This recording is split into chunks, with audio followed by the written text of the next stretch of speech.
Hello everyone, welcome back. Today let us see lesson 2 from unit 2. In this lesson we are going to cover the topic trigonometric Fourier series first part.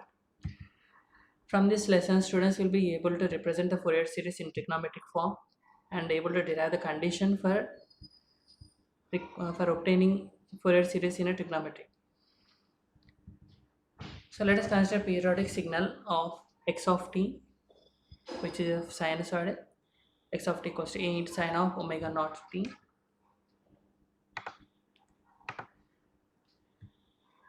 with time period 2 pi by omega naught.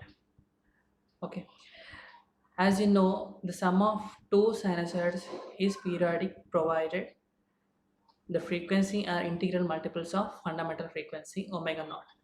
Means if I add any number of sine terms to this signal, the respective output will be a sine waveform only with a periodic frequency change with some x value. Okay. Hence, this signal x of t can be represented as a sum of sine and cosine functions whose frequencies are integral multiples of omega naught. And the resultant will also be a periodic signal. So from the second slide, you can see the term x of t is been represented as a sum of sine and cosine terms. Here, A terms are being considered with respect to cos terms and B terms are considered with respect to sine terms.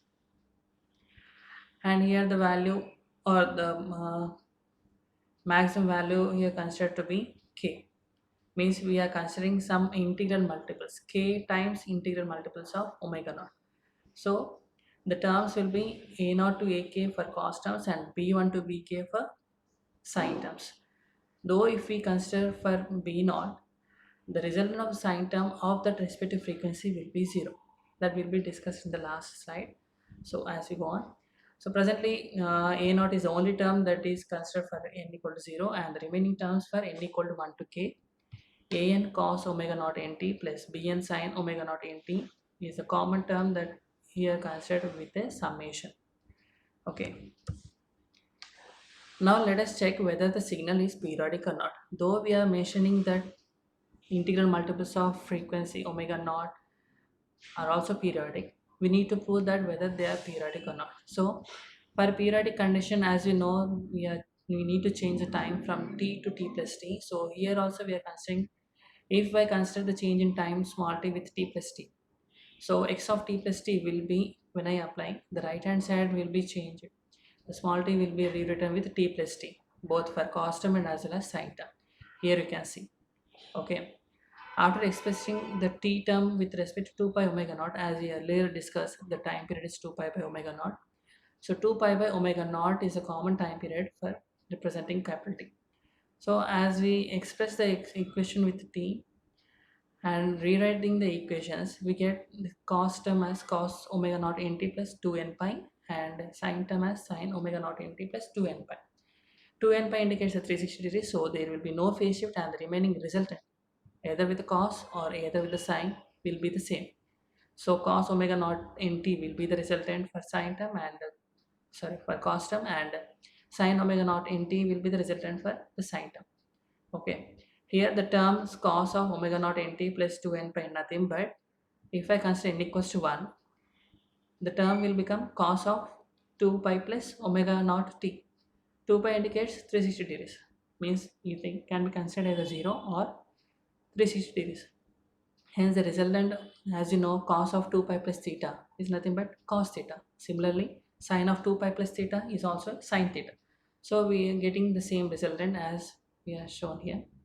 Hence, after rewriting the expression, it is coming same similar to x of t. Hence, x of small t plus capital T is nothing but x of t, which indicates it is satisfying the periodic condition. Hence, for a previous, it can be considered that x of t is a combination of sine and cosine functions of frequencies. As we have discussed the summation term up to k, so we are considering up to k is a periodic signal with period t. Hence, by changing ans and bns, these are the terms that indicated any periodic signal can be considered with period t. So according to previous condition what we have got, So though the numbers, if they are considering some n number of terms, for those n number of terms also, the result will be a periodic signal. So for that reason, we are assuming the k value to be infinite value because the signal never ends. So to consider the never ending signal, or to satisfy the Fourier series conditions, we need to consider infinite signal, because we can't assume at which instant the signal will be terminating or which instant the signal will be coming. So for this reason, we need to define either any Fourier series or any Fourier transform, whatever it may be. So we need to define the signal for an infinite condition. So we are defining infinite condition by considering, by assigning it to k. So if k tends to infinite, the x of t expression, that is a Fourier series expression, can be obtained as we can see. X of t expression will be a periodic signal. From the previous expression, we have considered that for n number of signals, for n number of integral multiples, the signal will be periodic. Similarly, if I consider for an infinite number of integral multiples of frequency, for that also the condition must be satisfied. It will be satisfied. Okay. Hence, any periodic signal can be represented as an infinite sum of sine and cosine functions, which themselves are periodic signals of angular frequencies. This set of harmonically related sine and cosine functions, as we earlier discussed, sine n omega naught t and cos n omega naught t with n equal to 0, 1, so on up to infinite, forms a complex orthogonal set for an interval t naught capital T.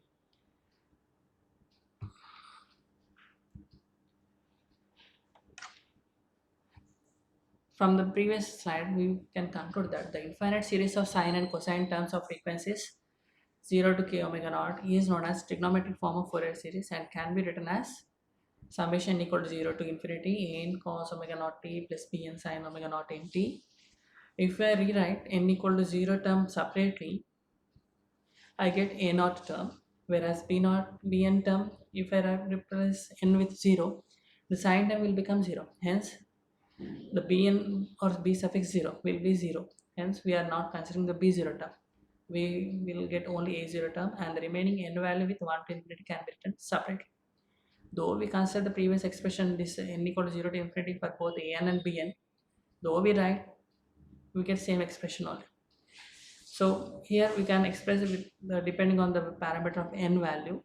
If n equal to 0 for a naught term, here the first term is considered as a DC component, and for n equals to 1 it's the first harmonic, and where for n equals to 2 it is second harmonic.